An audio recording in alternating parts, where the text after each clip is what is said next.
So, what are we cooking today? So today we're cooking my version of a Gibraltarian torta de acerga. So it's going to be a wheel of filo pastry filled with feta, spinach, a bit of mascarpone, and it's finished off with some nutmeg and some black onion seeds. Working in the kitchen has dominated the last decade of Nico Fitzgerald's life, from learning under a 3-starred Michelin chef to starting his own fine dining restaurant with friends from his studies at Le Cordon Bleu. But his passion developed from a young age.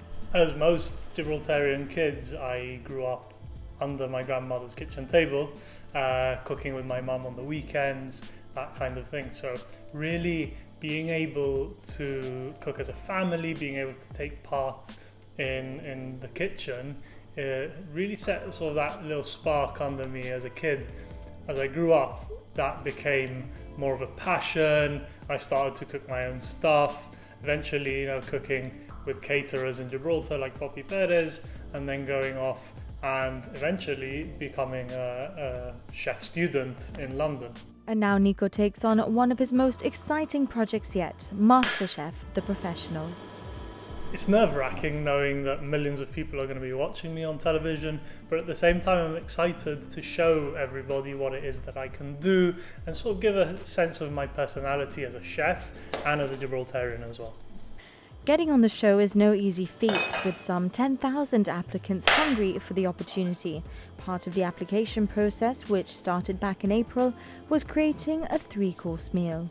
Gibraltar has played a massive part in my upbringing. So it starts off with a bit of pan-fried red mullet with a smoked gazpacho, and then it moves on to a roast duck breast with cherry and hibiscus, and it finishes off with a soufflé, which is inspired by beer. So it's all the malty extracts and barley miso, which bring you sort of almost like the sensation of drinking a pint.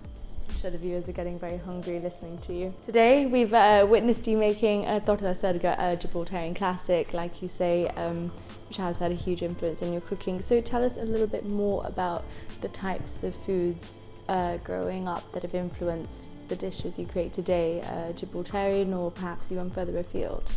Growing up, most Gibraltarians will recognise the gajos, which some of us would rather not eat. My favourite, personally, rosto, torta de acerga, all that in a less direct way has always impacted on me and then later on featured in my menus. That Mediterranean vibe, it's very welcoming, it's very homely, and it's something that I always want to transmit to my guests, be they Gibraltarian or not. Growing up, it took Nico a while to realise being a chef was what he wanted to do. He had some advice for aspiring culinary professionals on the rock. If you are passionate about cooking, I guarantee there's nothing else in the world you're going to be able to do. So go out there, get yourself a job in a kitchen, even if you're peeling potatoes. The rush, the adrenaline, it's really going to set you on your way, but you really need that experience, so go cook. Masterchef, The Professionals begins next week and will follow Nico and 31 other chefs as they battle it out in the kitchen. Meanwhile, if you're curious about Nico's take on the classic torta acerga, you can find his recipe on our website.